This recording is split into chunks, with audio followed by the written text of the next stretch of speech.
पाकिस्तान से एक धर्मगुरु का वीडियो सामने आया है। इस वीडियो में फिर हिंदुओं को लेकर इनडायरेक्टली इल्जाम लगाए गए हैं। जो बात इस वीडियो में कही जा रही है उसको लेकर सोशल मीडिया पर लोगों के कमेंट सामने आ रहे हैं। वैसे वीडियो को देखने के बाद हंसी और गुस्सा दोनों आ रहे हैं। वीडियो में जो शख्स इस्लाम और मुसलमानों की बात कर रहा है वो कुछ दिन पहले अपनी जान की भीख मांगता नजर आया था। उसके खिलाफ ही पाकिस्तान में सर तन से जुदा के नारे लग रहे थे। अब वही शख्स ये कह रहा है कि जाकिर नायक को भारत में खुला छोड़ा जाए तो आधा भारत मुसलमान बन जाएगा। ये बयान सुनकर लोग इस कट्टरपंथी मौलवी की हंसी उड़ा रहे हैं। खुद पाकिस्तान के लोग भी इस मौलवी की जमकर फजीयत कर रहे हैं। तो क्या है पूरा मामला, देखते हैं इस स्पेशल स्टोरी में। मैं हूं परवीन शेख।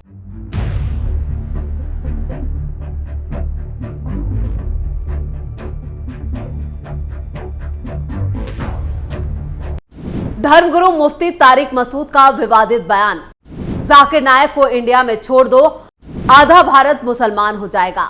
मुफ्ती के खिलाफ तगड़ा एक्शन। भारत का भगोड़ा इस्लामिक स्कॉलर जाकिर नायक एक बार फिर खबरों में है। पाकिस्तान का मेहमान बना बैठा जाकिर नायक को लेकर एक और बयान सामने आया है, लेकिन इस बार यह बयान जाकिर ने नहीं बल्कि दूसरे कट्टरपंथी मौलवी ने दिया है। इस कट्टरपंथी के बयान का वीडियो सोशल मीडिया पर वायरल हो चुका है। अभी तक जाकिर नायक ही अपने बयानों को लेकर खबरों में था, लेकिन अब एक और मौलाना के बेतुके बयान से हंगामा बरपा है। अभी तक तो जाकिर नायक अपने विवादित बयानों की वजह से सुर्खियां बटोर रहा था और इस बीच वो पाकिस्तान पहुंचा, जहां से वो अपने कार्यक्रम में उल्टे सीधे बयान दे रहा था। इस बीच पाकिस्तानी मौलाना मुफ्ती तारिक मसूद ने जाकिर नायक को लेकर जो कहा है वो वायरल हो गया है। उसने कहा कि अगर भारत में जाकिर नायक को खुला छोड़ दिया जाए और वो पूरे देश में कार्यक्रम करे तो आधा इंडिया मुसलमान धर्म कबूल कर लेगा और मुसलमान बन जाएगा। पाकिस्तानी मौलाना मुफ्ती तारिक मसूद ने जाकिर नायक को लेकर दिए बयान को सोशल मीडिया प्लेटफॉर्म पर भी यहां पर साझा किया और ये वीडियो जो है अब वो तेजी से वायरल हो रहा है। वायरल क्लिप को एक्स पर पाकिस्तान अनटोल्ड ने पोस्ट किया है और इसे अभी तक लाखों व्यूज मिल चुके हैं और इसके अलावा इस वीडियो को लाखों लाइक्स भी मिल चुके हैं। एक तरफ जहां जाकिर नायक अपने विवादित बयानों की वजह से पाकिस्तानियों के निशाने पर है, जिसमें उन्होंने एक बार कहा था कि अविवाहित महिला पब्लिक प्रॉपर्टी है, यहां तक कि बेटियों की भी उसने बेइज्जती की थी, वो भी स्टेज पर। वहीं खुद मौलाना मुफ्ती तारिक मसूद भी अब अपनी तरफ से दिए पैगंबर मोहम्मद साहब के खिलाफ किए गए कमेंट को लेकर आवाम के गुस्से का शिकार हैं। उन्होंने हाल ही में एक जनसभा में कहा था कि पैगंबर मोहम्मद को पढ़ना लिखना नहीं आता था, तो कुरान में लिखी गई चीजों को हम क्यों माने। इसी बयान के बाद पाकिस्तान के लोग ही उनके खून के प्यासे हो गए थे और इस निंदा के आरोप में जान से मारने की बात करने लगे। हालांकि हालात को भांपते हुए मौलाना ने माफी मांग ली थी, लेकिन लोगों का गुस्सा शांत नहीं हुआ।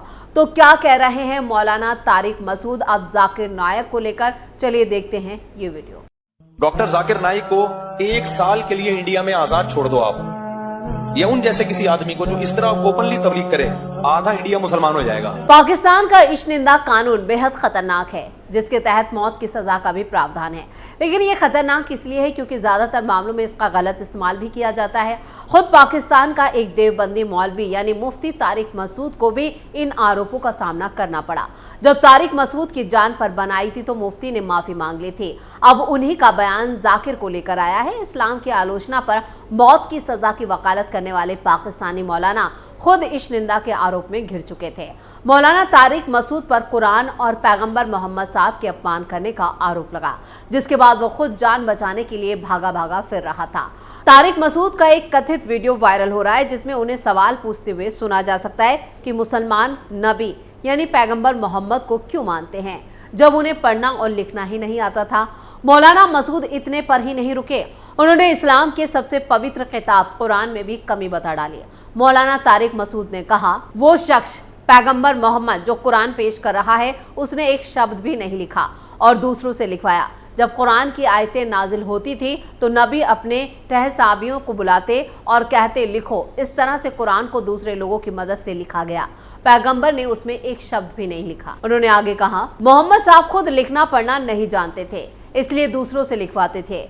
दूसरे लिखने वालों ने ग्रामर की गलती कर दी, हमारे नबी ने उसे ठीक नहीं कराया क्योंकि उन्हें पता ही नहीं चला कि व्याकरण की गलती कहां पर हुई है। वो अब तक उसी तरह लिखा हुआ है। इसके बाद मसूद ने कुरान की आयतें पढ़कर उसमें कथित गलतियों के बारे में भी बताया। मौलाना तारिक मसूद का वीडियो सामने आने के बाद पाकिस्तान में उनके खिलाफ विरोध शुरू हो गया। कई लोगों ने मौलाना के बयान को पैगंबर और कुरान का अपमान करार दिया और उनके लिए इश्क निंदा की सजा की मांग कर डाली। गौर करने वाली बात यह है कि ये वही मौलाना मसूद है जो पैगंबर मोहम्मद और कुरान के अपमान करने वालों को फौरन जान से मार दिए जाने की बात करता था, लेकिन जब अपनी जान पर बनी तो अब ये माफी मांगने लगा। वैसे इश्क निंदा कानून है क्या जिसको लेकर मौलानाओं को भी नहीं छोड़ा गया और यहाँ पर मौलाना मसूद को लेकर भी सर तन से जुदा के नारे लगाए गए। तो क्या है इश्क निंदा? नाम से ही इसका मतलब साफ है, ईश्वर के बारे में अपशब्द कहना या किसी भी तरह का ऐसा संकेत देना जो ईश्वर की निंदा करता हो। इसमें शब्द ही नहीं, वीडियो और तस्वीरें तक शामिल है। यहाँ तक कि कार्टून भी ईश्वर की इमेज के खिलाफ नहीं जा सकते। मुस्लिम देशों में इसके खिलाफ कानून है। अगर पाकिस्तान की बात करें तो वह लगातार ऐसी खबरें आती हैं जिसमें इश्क निंदा के आरोप में लोगों को मार दिया गया। ऐसे लोग कानून तक पहुंचने से पहले ही भीड़ के गुस्से का शिकार हो जाते हैं। इश्क निंदा पर सबसे पहले ब्रिटेन ने साल 1860 में कानून बनाया, जो 1927 में संशोधित हुआ। बाद में मुस्लिम देश इसे लेकर और कट्टर होते चले गए। साल 1986 में पाकिस्तान में इश्क निंदा के दोषी को सजाए मौत या उम्र कैद की सजा का प्रावधान बना। सऊदी अरब में भी इस्लामी कानून शरिया के तहत इश्क निंदा पर मौत की सजा मिलती है। यहाँ तक कि नागरिकता की बात करने वाले भी इसी दायरे में आते हैं। ईरान में धर्म यानी मुस्लिम धर्म का अपमान करने पर मौत की सजा दी जाती है। अफगानिस्तान भी इस्लामिक देश है जहां इश्क निंदा पर फांसी या पत्थरों से मारने की सजा दी जाती है। मिस्र समेत कई देशों में इस पर कुछ लोगों से लेकर उम्र कैद तक की सजा है। कई अफ्रीकी मुस्लिम देश इस पर मौत की सजा देते हैं। इंडोनेशिया में एक महिला मस्जिद में पालतू कुत्ता लेकर पहुंच गई। इसे धर्म का अपमान मानते हुए इसे मौत की सजा दी गई। भारत में क्या है कानून? भारत में इश्क निंदा पर अलग से कोई कानून नहीं है। आईपीसी की धारा 295 के तहत अगर कोई धार्मिक स्थल को नुकसान पहुंचाने की कोशिश करता है और उसे 2 साल की कैद या जुर्माना देना पड़ सकता है। संविधान के अनुच्छेद 19A में हमें फ्रीडम ऑफ एक्सप्रेशन मिला हुआ है, जिसके साथ हम आलोचना करने के लिए आजाद हैं, जब तक कि किसी की धार्मिक भावनाओं को भारी धक्का ना लगे। पश्चिमी देशों में क्या है हालात? अलग अलग कल्चर से मिलकर बने देश अमेरिका में फ्रीडम ऑफ स्पीच के तहत कई बातें आती हैं जिसमें धार्मिक ग्रंथ को जलाना या फाड़ना अपराध नहीं है। ऑस्ट्रेलिया ने 90 के दशक में इश्क निंदा को अपराध मानना बंद कर दिया, लेकिन वहां के कई राज्य अब भी ब्लास्फेमी के लिए सजा देते हैं। कई देशों में इश्क निंदा की बजाय हेट स्पीच पर सजा की बात कही गई है। ये वो देश है जो ज्यादातर मामलों में उदार है, लेकिन जहाँ की आबादी मिक्स्ड कल्चर वाली है। करीब 20 देशों में धर्म परिवर्तन नहीं किया जा सकता। यहाँ लोग इस्लाम को ही मान सकते हैं। इस्लामिक देशों पर अक्सर आरोप लगता है कि वो इश्क निंदा की आड़ में माइनॉरिटी पर जुल्म कर रहे हैं। पाकिस्तान में इश्क निंदा एक भड़काऊ आरोप है, जहां निराधार आरोप भी सार्वजनिक आक्रोश को भड़का सकता है और लिंचिंग का कारण भी बन सकता है। कई अदालती सुनवाइयों में देखा गया है कि युवाओं पर निंदापूर्ण ऑनलाइन सामग्री के लिए विजिलेंट समूहों और FIA फेडरल इन्वेस्टिगेशन एजेंसी ने मुकदमा चलाया।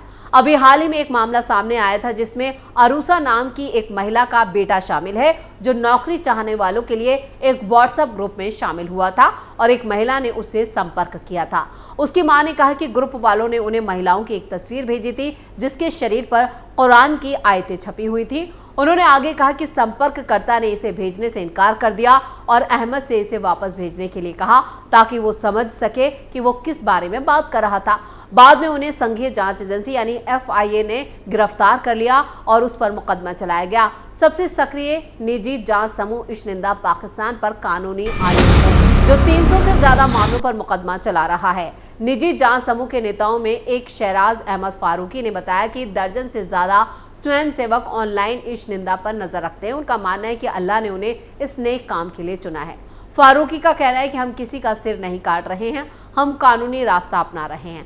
अदालत में उनके समूह द्वारा दायर 15 इश्क-निंदा मामलों की सुनवाई हुई है। यानी इश्क-निंदा कानून में सबसे सख्त सजाएं जो हैं वो अफगानिस्तान और पाकिस्तान में है। यहाँ पर आपको बता दें कि कोई भी अगर कुरान या इस्लाम के खिलाफ किसी भी तरह का कोई भी आपत्तिजनक बयान देता है तो उसे पत्थरों से या फिर यहाँ पर सरेआम उसे मौत की सजा देने का प्रावधान किया गया है और इसका गलत इस्तेमाल भी किया जाता है। और पाकिस्तान में कई ऐसे मामले सामने आए हैं जहां पर इश्क-निंदा के आरोपी जो हैं न सिर्फ आम लोग, कई जाने पाने या मशहूर हस्तियां भी हो चुकी हैं, जिनमें खुद मौलाना तौकीर मसूद भी शामिल हैं। तो मौलाना मसूद तारिक का जो बयान सामने आया है उसको लेकर लोगों का गुस्सा भड़का हुआ है, जो खुद इश्क-निंदा का शिकार हो चुके हैं और लेकिन अब उन्होंने इस पर माफी मांग ली है। लेकिन उनका एक और बयान जो है वो लोगों को भड़का रहा है और वो खुद अब लोगों के निशाने पर आ चुके हैं। तो स्पेशल स्टोरी में इतना ही। वीडियो कैसा लगा कमेंट करके अपनी राय जरूर दें। वीडियो को लाइक करें, शेयर करें और कैपिटल टीवी को सब्सक्राइब जरूर करें। नमस्कार।